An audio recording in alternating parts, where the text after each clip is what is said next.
Hello, everyone. Welcome to another Nonprofit Enthusiast Live. I am so excited to be here today, and hopefully you guys can drop how your Giving Tuesday went in the chat as we wait for others to join us. Last week, we had a wonderful session. We had Robert Jones come on and we talked about Giving Tuesday, fundraising, and also just the accounting for nonprofits. So make sure that you check out the guide section of our group and catch that on that replay if you missed it. So today we're going to kick off this month's theme on fund development and year-end planning. Towards this time of the year, we like to do this theme a couple times just because there are so much pieces that go into these two areas. And today I'm going to focus on talking about year-end planning, and particularly 6 ways to lose your tax-exempt status. And I'll tell you a little bit why I feel this is important that we talk about this today. So if you're here tuning in, just drop something in the chat. Let us know that you are here. If you're catching us on replay, give us a hashtag replay. If you know friends that need to be tuning into this, go ahead and tag them in the chat. But don't forget that they need to be a part of the group in order to be able to view these lives, because the lives come here first before they go out on any other platform. So make sure that you invite them to the group first by going up and clicking on the invite button and inviting a few friends over to the group to join this conversation. So this month, every month we have a sponsor, and one thing about the sponsors is just, their belief in the nonprofit community and allowing us to bring this to you at no cost. That's why we're able to kind of flood all these free resources to you all. And this month's sponsor is Nonprofit Enthusiast. Yes, we are this month's sponsor for this month's series of the live sessions. And I wanted us to do something special this month. And what we're going to do is, if you schedule, only for those of you in the Facebook group, if you schedule a consultation with us and you end up booking with us, you'll save 15% off of any of your bookings all month long. And if you all have been here for a while, we rarely run promotions like these. And the reason why I wanted us to do this, because I know how it is, especially there's something right now that you're thinking of that you had a goal January 2022 of accomplishing that you were not able to accomplish, that you may need support in. And we want you not to go into 2023 with that same worry of how you're going to do it. So go ahead and schedule that call with us. As mentioned before, these consults take place with either myself or Joe Tolliver, who you all have met on our lives. So make sure that you go ahead and schedule. So let's make that a homework and an action item right now before we get into the conversation. All right, give me 1 second. Let me, I want to make sure no sounds are coming up on it. Okay, awesome. So let's jump right into it. So all right, give me 1 second. All right, there we go. All right. Okay, so today we're going to talk about 6 ways to losing your tax-exempt status. But while I get ready to prepare to talk about this, if you want to share how your Giving Tuesday went, some of the activities that took place, go ahead and drop that in the chat. We could come back and talk a little bit about that, because that was a big deal for us. As nonprofits, we're always looking forward to Giving Tuesday, whether it's bringing awareness or like how when Debbie came on, she talked about doing a thank-a-thon for our donors. We really enjoy doing something to continue to bring awareness. And I know my timeline was full with Giving Tuesday, whether it's awareness campaigns or donation requests, which, that made my heart really full. So that was absolutely amazing. So go ahead and share that with us.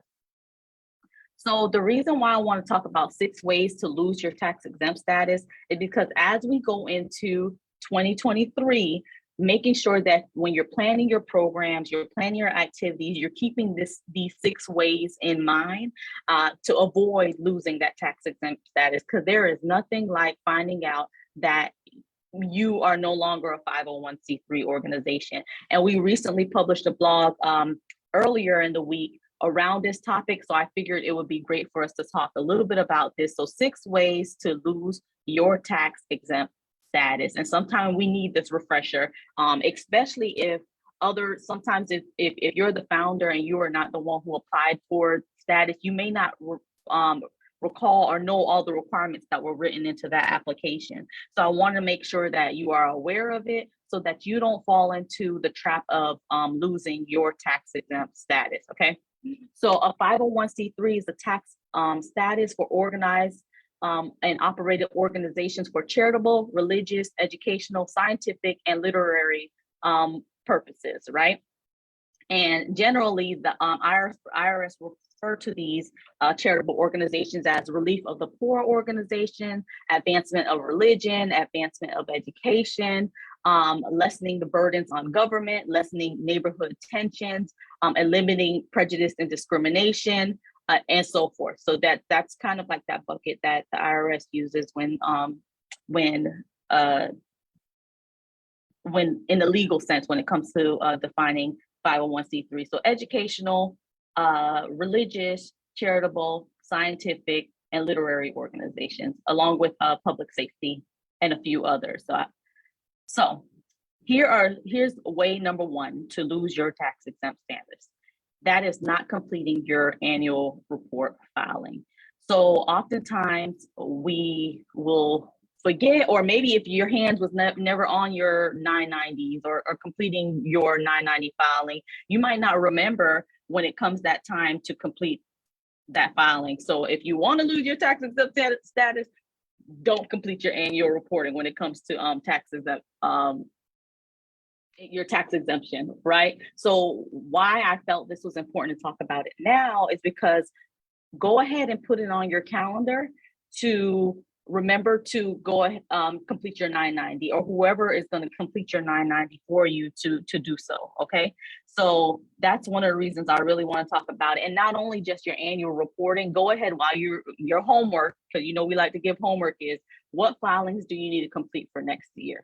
So we know there's the 990, right? Your form of tax report, which is different depending on the size of your organization. It could be a 990 e-postcard, a 990 EZ. There's different forms depending on the size of your organization. So one is making sure that you complete your 990 filing, right? And in some states, they require you to complete the charitable solicitation application on an annual basis, renewing that. So go ahead and put that on a calendar if you haven't done so yet.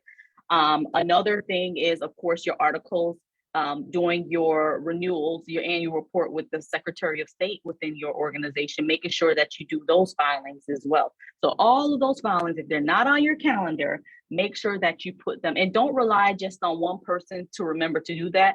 Let's say you have someone that you hire on to do all of those filings.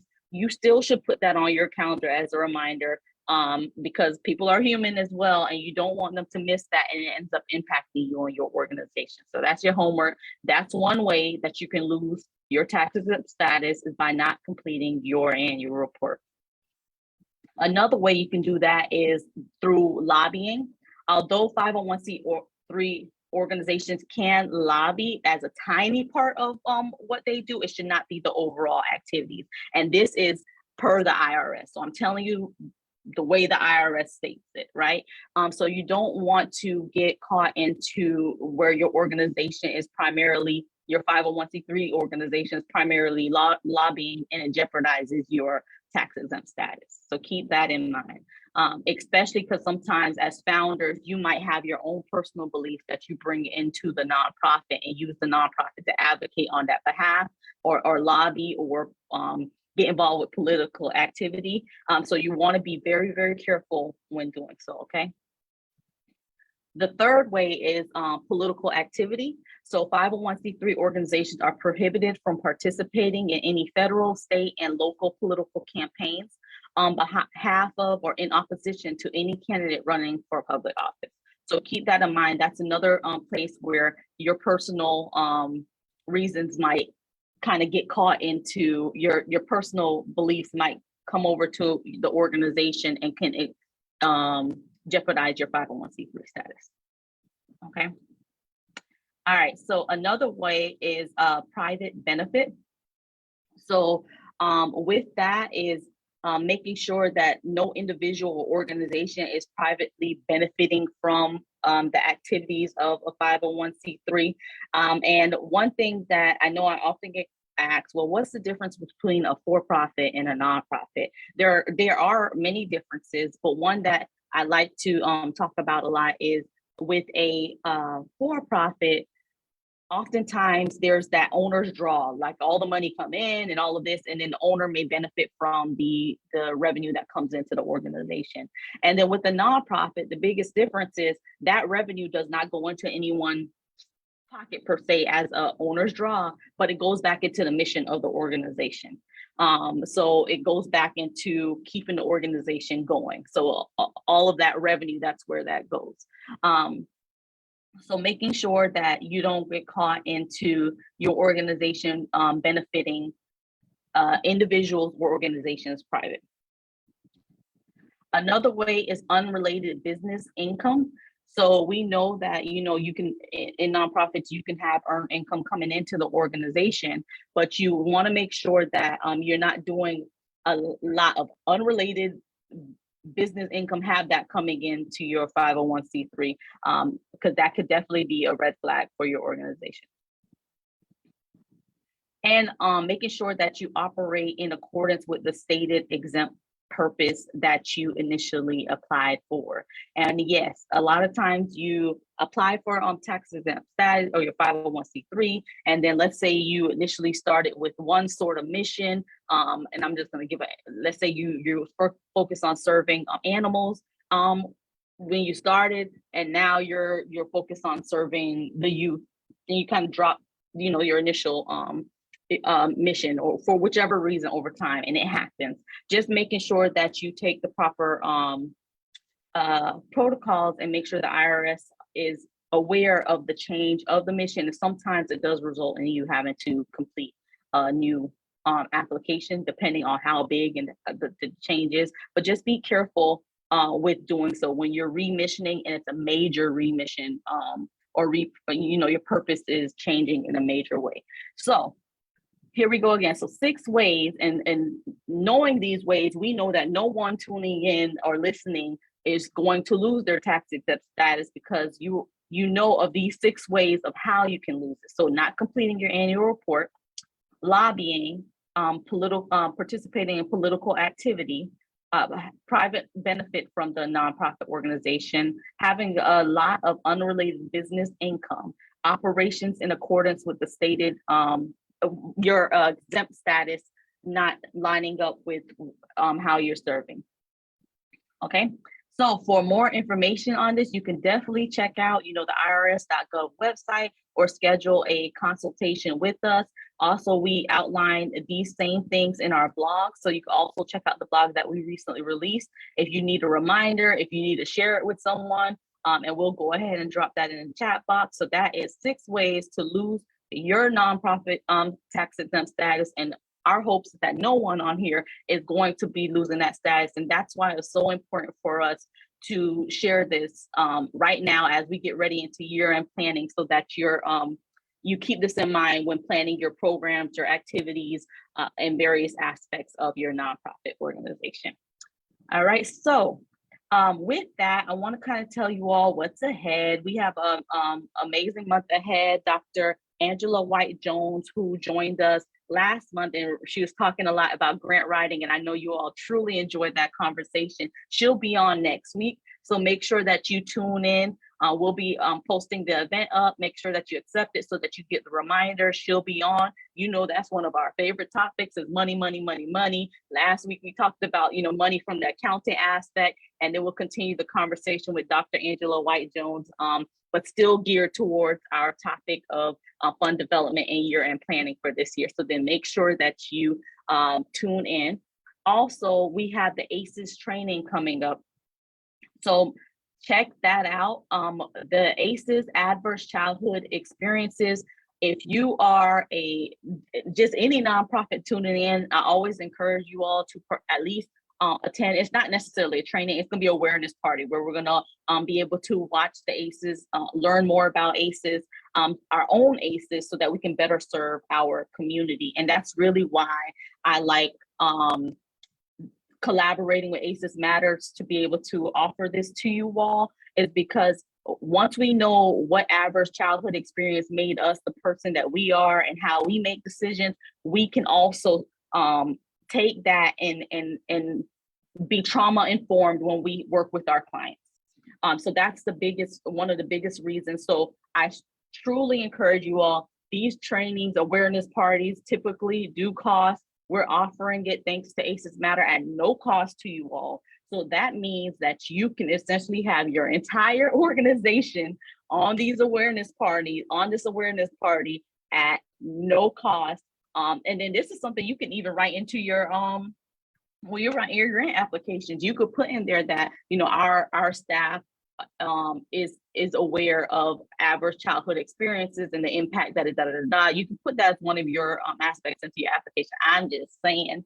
And also, you know, you all know that my previous position was working in funding, and this was a requirement for the grant that those that were funded go through their staff, go through adverse childhood experience training and trauma informed care training. That was a couple of trainings that was required. So go ahead, share this with others, and I hope that we will see you all on during that awareness party next week. Okay. So you can check that out by clicking on the events link that we dropped. Just click on that and you'll see the awareness party, and you can register. So I'm going to ask you to register right now. If you're coming, don't wait while you're here. Go ahead, click on it, go over there. It's really quick, and complete the registration. And we look forward to seeing you there next week. And before I close out, once again, we are glad to be this month's sponsor of all of the Nonprofit Enthusiast Lives for the month of December. So with that, we are offering a special 15% off any of your bookings. So go ahead, schedule your free consultation with us. Let's Grow in 2023, just mention that. And it's only open to those that's in the Facebook group. So meaning, you know, if you book with us, you do the consultation or you share it with a friend. If they're not in the group, they won't be able to apply this discount. So it's exclusive just for you all to help support you as you develop your goals for 2023 or have come up with a plan of how you want support for 2023. So we would love to be along that journey with you all. So other than that, that's all I have for today. Looking forward to next week. Make sure that you tune in. We'll post that event up. And we look forward to seeing everyone. Have a wonderful rest of your week, everyone. Bye.